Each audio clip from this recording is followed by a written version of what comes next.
Two-headed right, two heads are better than one-headed right. Two heads are better than one-headed right.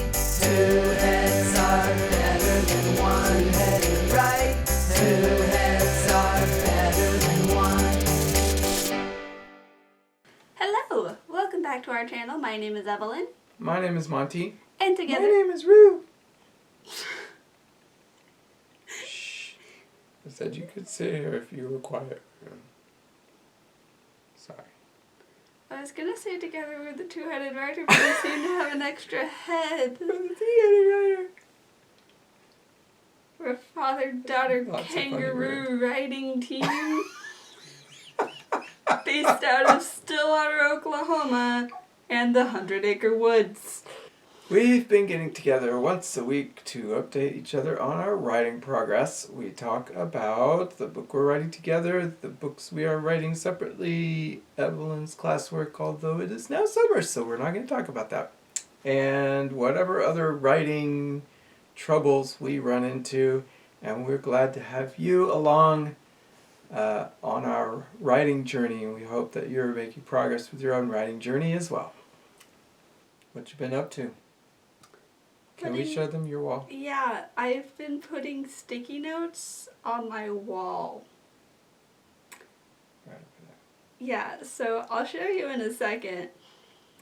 I feel the need to explain why first, because if you just look at it, it does just look like a bunch of sticky notes on a wall.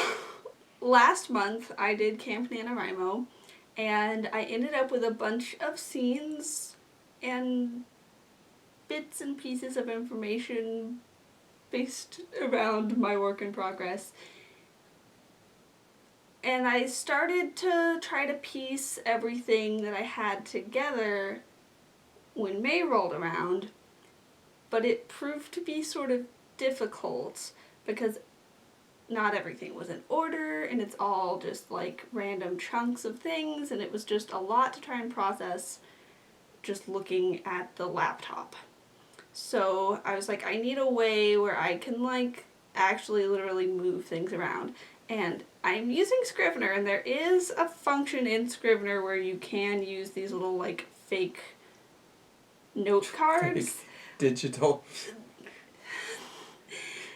digital note cards, yes, you can move them around. They just weren't doing it for you though. No, I just I needed to be able to like look at the thing and then also look at what I was writing. So I had a bunch of sticky notes hoarded up from years and years of public school telling me to get sticky notes and then not using the sticky notes for anything ever. So I took a bunch of the sticky notes and I started writing down each individual scene or concept and then sticking them in order on my wall so that I can see where I have the most stuff, where I have the least stuff, where things need to be fleshed out, and start organizing things into actual chapter outlines that then I can go like find what I have. If I have it, it's on a sticky note, and I can go find it and put it in order based on the sticky note outline. And if I don't have it, then I need to write it. Can you tell by looking at a sticky note whether you have that text written or not? Everything that's on a sticky note right now is a note based off of text that I have already written. Okay.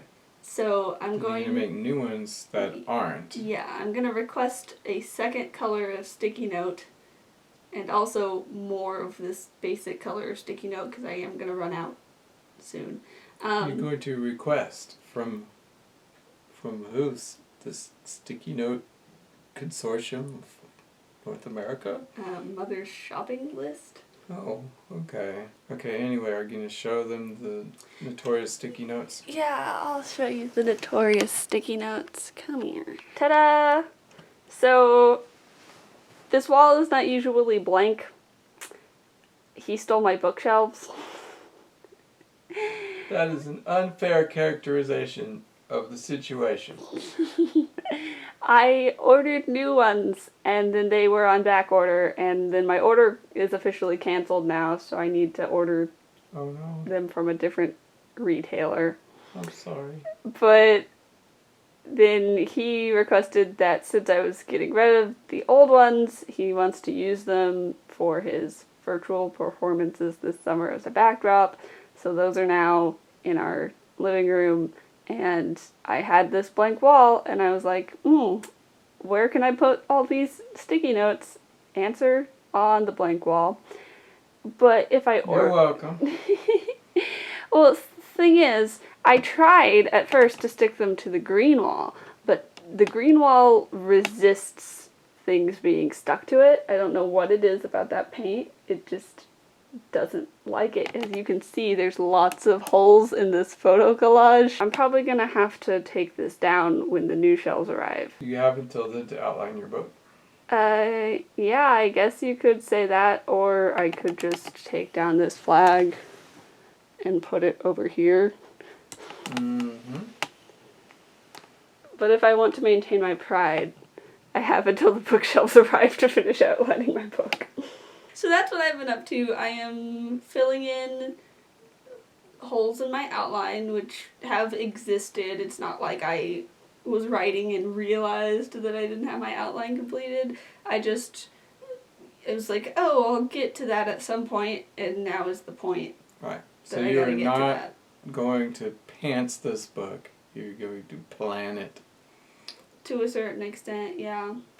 So, comment down below, what's one way that you have worked around a writing obstacle? So, my way that I worked around my current writing obstacle was to get the heck off my laptop and start sticking sticky notes on my wall. Do you have a way that you get around a writing obstacle, or have in the past? I've probably said this before, but my favorite way, and I just literally, before I came in here, I was just using this to get around my obstacles with my folly. The programming obstacles, so it works for more than just writing.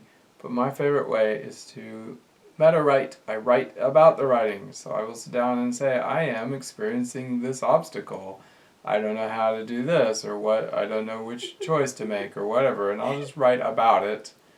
And it always loosens itself up when I do that. Dear diary, today. I do. Today. He says, write about your problem. Meta writing. Meta writing. I say, switch up your format.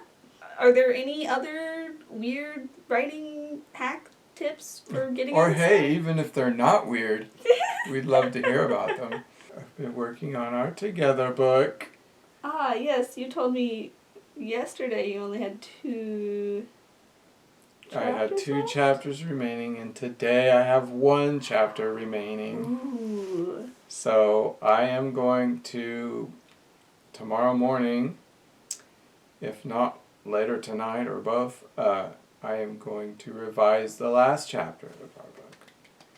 And then we will embark upon our journey of reading it together. We're gonna schedule out a chunk of time Every day. every day Yes. for a given amount of time, Yes.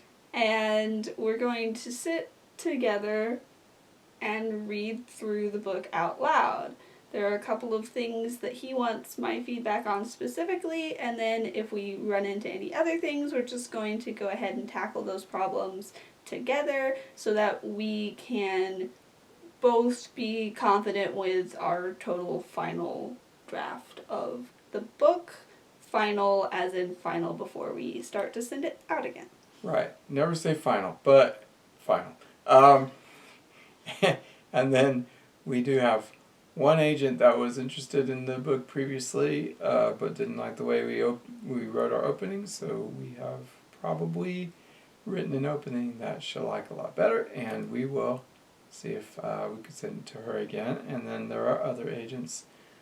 There are a couple of others that kind of showed some interest, so we'll look at those first and then see where we want to go from there. We did also briefly talk about having other people read the book and then never followed up on that. Because my friends said they would do it, but I don't know how quickly they would do it. Yeah, and then what if they find something we should change? Well, that's good in theory. I know, but then we'll never get the book to an agent. I'd like to point out that he is the king of finding things that we should change. Who is? You. Oh, I'm the king of finding things we should change. Yeah, that's true. That is true. It's risky for us to read it together. Well, maybe we should send it to a reader while we're reading it together. That would give them a little time. I can go ahead and text my friends again and say, hey, we're about to finish this draft. It's this many chapters or this many words. How quickly do you think you could read through this, if you could? I'd say if you want to, go for it. How many chapters is It is 32 chapters or something like that. Okay. I'm not even sure. I'm really not. It's about 80,000 words. A little less. 78,000 words or so. Okay.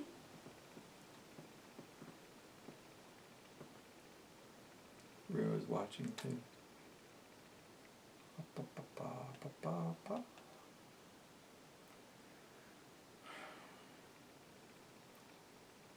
Amazing.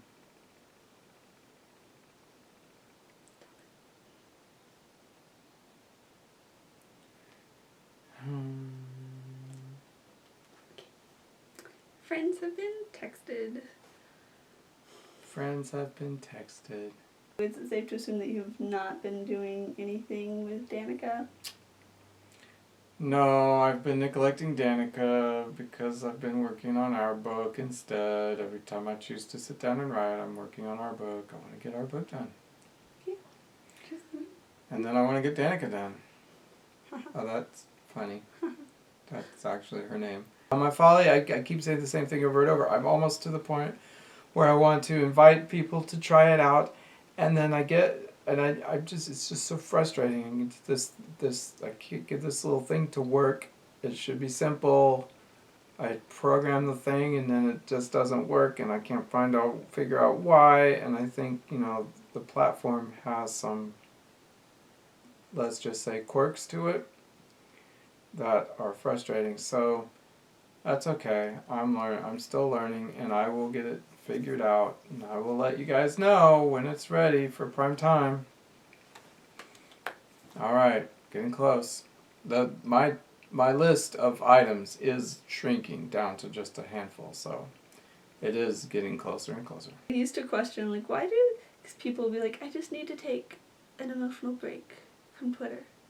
I'm like, why are you getting so stressed out by it's just Twitter? And now that, I can't go outside, I'm like, ugh, Twitter. I understand it now, I think. Are you tweeting a lot? Are you twittering a lot more than you used to? No, it's just since that's one of my only outlets to the world, I'm just everyone's so dramatic and angry. Yeah. I don't like it. Twitter's notorious that way. But I need to be able to use it to help build an audience. Yeah. Apparently, according to all writing advice. But also, when you're a teenager on Twitter, in young adult Twitter, people don't take you seriously, which is annoying because I'm the target audience. Stop disrespecting me. Yeah. There are authors who people keep collaborating with and doing stuff with, and but they're not great. There's this one author who's teens aren't on Twitter. They don't use Goodreads. They're not involved. They just I'm like, how do you what do you mean? We're all here telling you that what you did was weird and we didn't like it, and I don't know. Well, when we become published authors, we will listen to our audiences until they tell us things we don't want to hear, and then we'll ignore them and do what we want. Right, Rue? Absolutely. Well, I mean, it's easy to just have a thought and out your fingers it goes. See, this, I can edit out any thoughts that go out of your mouth. Oh, like the thing I just said. Yeah, it's gone. Snip, snip. But that was the most profound thing that's come out of my mouth Actually, in ages. it's not scissors on Final Cut. It's like a razor blade. So like, slice. Who cares? I'm having an existential crisis here. The one thing I said in my entire life that had any meaning. That is not the And one you thing. edited it right out. Nobody will ever know what it was. Alright, so that's all that we have for you today. Stick sticky notes on your wall and be careful what you post on Twitter. That's our writing advice. We'll be back next week with another video, and until then, remember, 2 heads are better than 1. And 3 heads are the best of all.